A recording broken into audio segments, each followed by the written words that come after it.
संस्कृत ज्ञान YouTube channel में आप सबका स्वागत है। आज संतान गोपाल स्तोत्र का पाठ करेंगे। संतान गोपाल स्तोत्र का शुद्ध अंतःकरण से जो कोई पाठ करता है उसे निश्चित ही सुयोग्य संतति की प्राप्ति होती है। आइए आज संतान गोपाल स्तोत्र का पाठ करेंगे।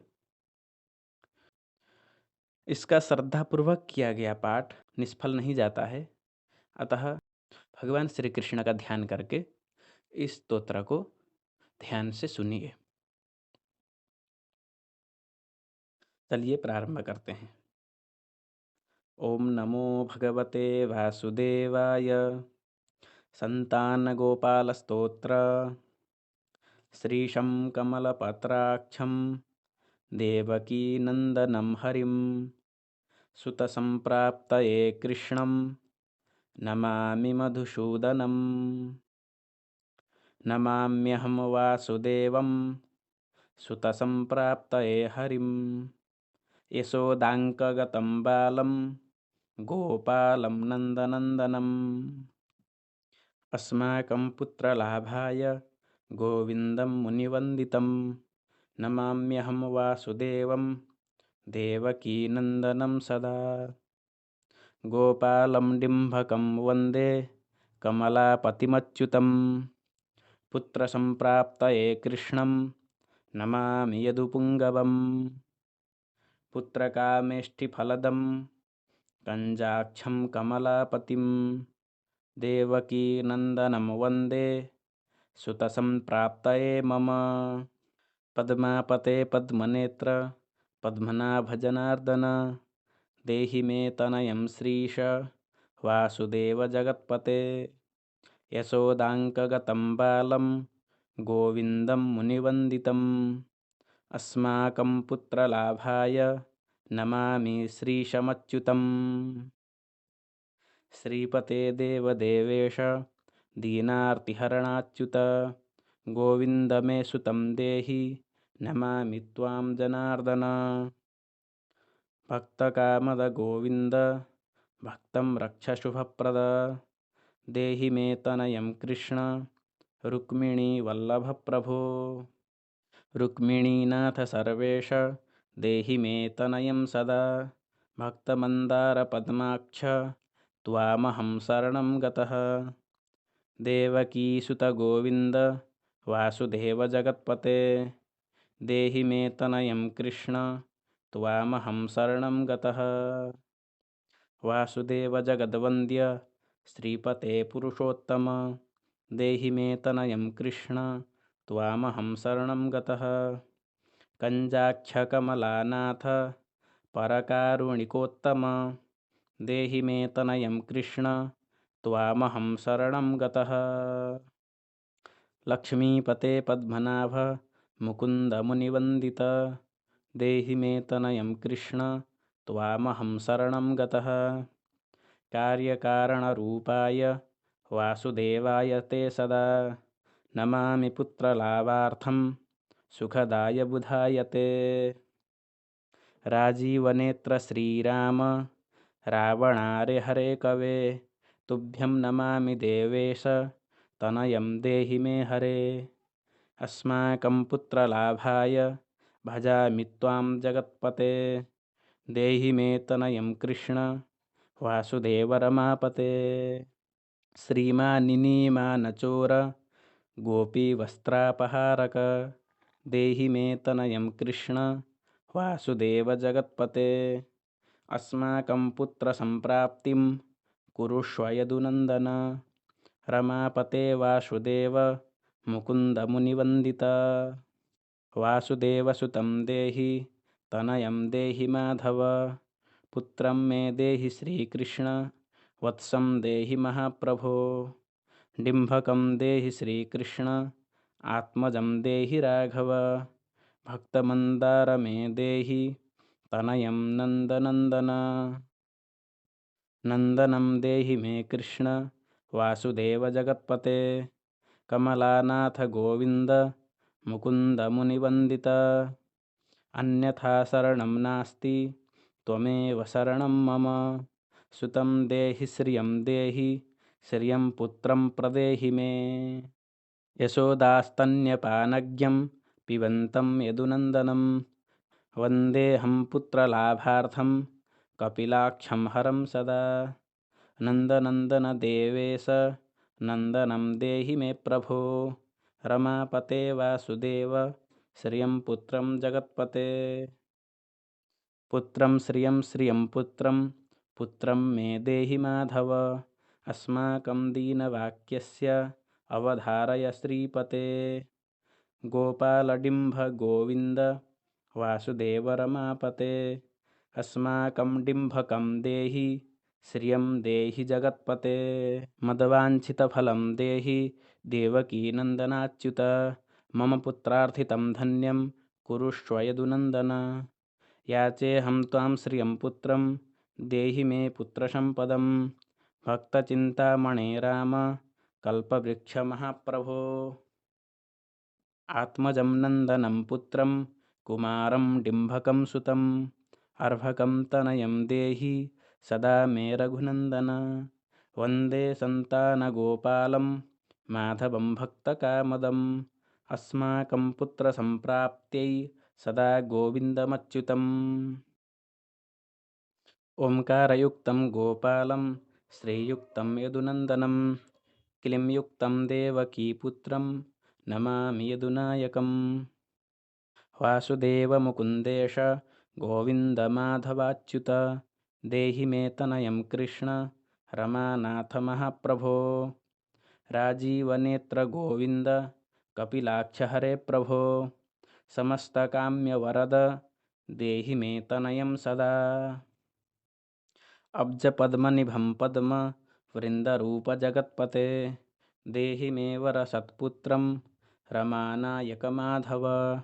नन्दपालधरापाल गोविन्द यदुनन्दन देहि मे तनयं कृष्ण रुक्मिणीवल्लभ प्रभो। दासमन्दार गोविन्द मुकुन्द माधवाच्युत गोपालपुण्डरीकाक्ष देहि मे तनयं श्रियं। यदुनायक पद्मेश नन्दगोपवधूसुत देहि मे तनयं कृष्ण श्रीधर प्राणनायक। अस्माकं वाञ्छितं देहि देहि पुत्रं रमापते। भगवन् कृष्ण सर्वेश वासुदेव जगत्पते। रमाहृदयसंभार सत्यभामा मनःप्रिय देहि मे तनयं कृष्ण रुक्मिणीवल्लभ प्रभो। चन्द्रसूर्याक्ष गोविन्द पुण्डरीकाक्ष माधव। अस्माकं भाग्यसत्पुत्रं देहि देव जगत्पते। कारुण्यरूप पद्माक्ष पद्मनाभसमर्चित देहि मे तनयं कृष्ण देवकीनन्दनन्दन। देवकीसुत श्रीनाथ वासुदेव जगत्पते। समस्तकामफलद देहि मे तनयं सदा। भक्तमन्दारगम्भीर शङ्कराच्युत माधव देहि मे तनयं गोप बालवत्सल श्रीपते। श्रीपते वासुदेवेश देवकीप्रियनन्दन भक्तमन्दार मे देहि तनयं जगतां प्रभो। जगन्नाथ रमानाथ भूमिनाथ दयानिधे वासुदेवेश सर्वेश देहि मे तनयं प्रभो। श्रीनाथ कमलपत्राक्ष वासुदेव जगत्पते देहि मे तनयं कृष्ण त्वामहं शरणं गतः। दासमन्दार गोविन्द भक्तचिन्तामणे प्रभो देहि मे तनयं कृष्ण त्वामहं शरणं गतः। गोविन्द पुण्डरीकाक्ष रमानाथ महाप्रभो देहि मे तनयं कृष्ण त्वामहं शरणं गतः। श्रीनाथ कमलपत्राक्ष गोविन्द मधुसूदन मत्पुत्रफलसिद्ध्यर्थं भजामि त्वां जनार्दन। स्तन्यं पिबन्तं जननीमुखाम्बुजं विलोक्य मन्दस्मितमुज्ज्वलाङ्गं स्पृशन्तमन्यस्तनमङ्गुलीभिर्वन्दे यशोदाङ्कगतं मुकुन्दम्। याचेऽहं पुत्रसन्तानं भवन्तं पद्मलोचन देहि मे तनयं कृष्ण त्वामहं शरणं गतः। अस्माकं पुत्रसम्पत्तेस् चिन्तयामि जगत्पते। शीघ्रं मे देहि दातव्यं भवता मुनिवन्दित। वासुदेव जगन्नाथ श्रीपते पुरुषोत्तम। कुरु मां पुत्रदत्तं च कृष्णदेवेन्द्रपूजित। कुरु मां पुत्रदत्तं च यशोदाप्रियनन्दन। मह्यं च पुत्रसन्तानं दातव्यं भवता हरे। वासुदेव जगन्नाथ गोविन्द देवकीसुत। देहि मे तनयं राम कौसल्याप्रियनन्दन। पद्मपत्राक्ष गोविन्द विष्णो वामन माधव। देहि मे तनयं सीता प्राणनायक राघव। पञ्चाक्ष कृष्ण देवेन्द्र मंडित मुनिवन्दित। लक्ष्मणाग्रज श्रीराम देहि मे तनयं सदा। देहि मे तनयं राम दशरथ प्रियनन्दन। सीतानायक कञ्जाक्ष मुचुकुन्द वरप्रद। विभीषणस्य या लङ्का प्रदत्ता भवता पुरा।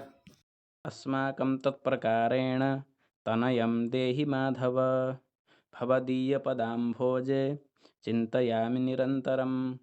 देहि मे तनयं सीता प्राणवल्लभ राघव।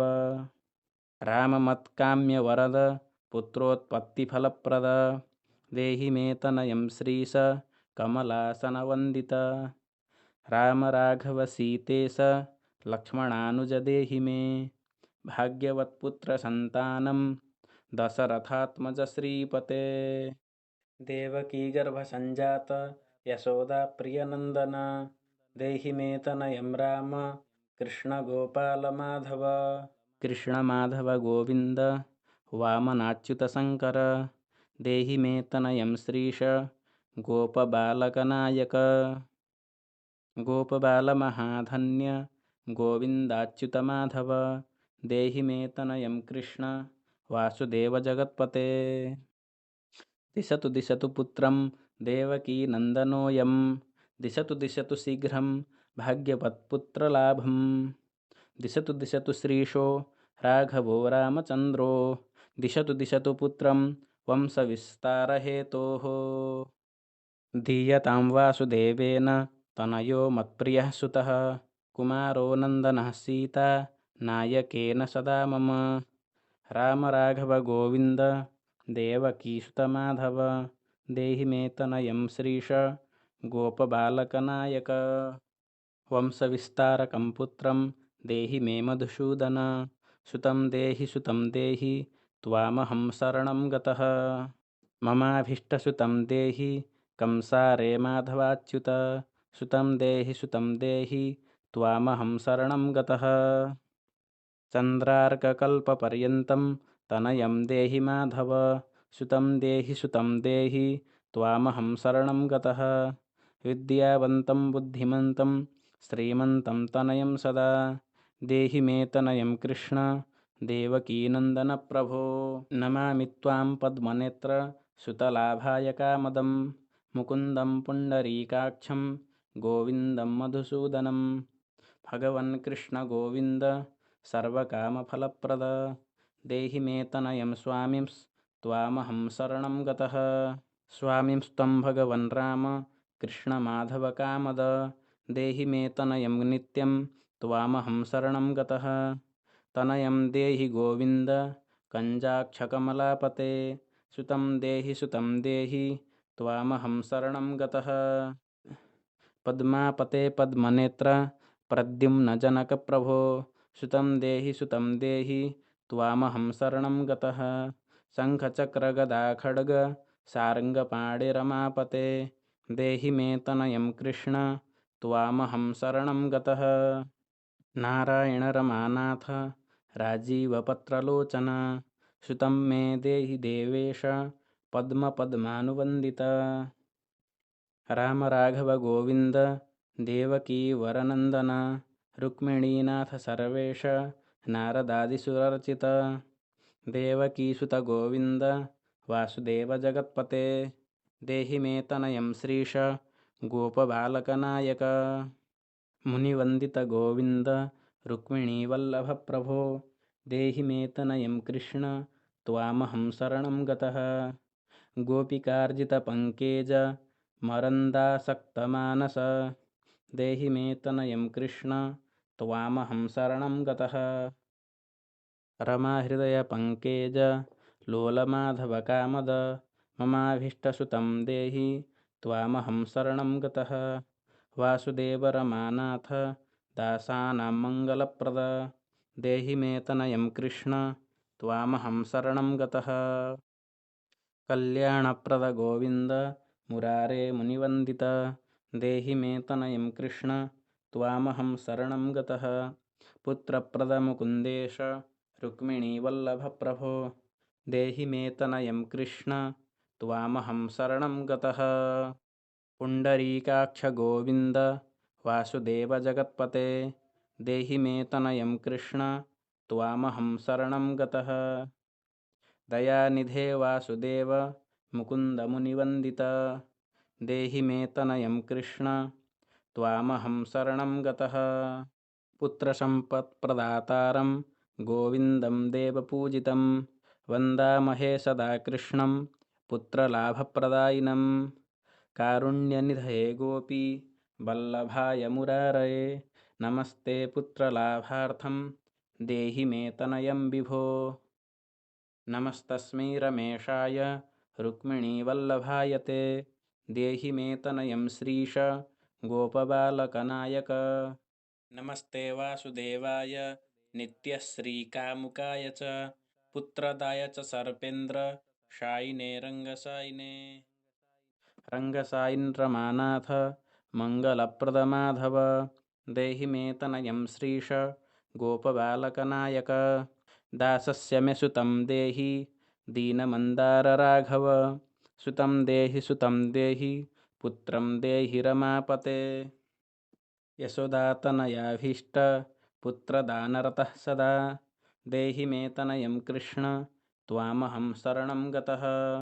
मदिष्टदेव गोविन्द वासुदेव जनार्दन देहि मे तनयं कृष्ण त्वामहं शरणं गतः। नीतिमान् धनवान् पुत्रो विद्यावांश्च प्रजायते भगवंस्तत्कृपायाश्च वासुदेवेन्द्रपूजितः।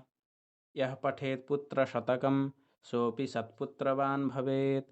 श्रीवासुदेवकथितं स्तोत्ररत्नं सुखाय च जपकाले पठेन्नित्यं पुत्रलाभं धनं श्रियम् ऐश्वर्यं राजसम्मानं सद्यो याति न संशयः। इति सन्तानगोपालस्तोत्रं सम्पूर्णम्।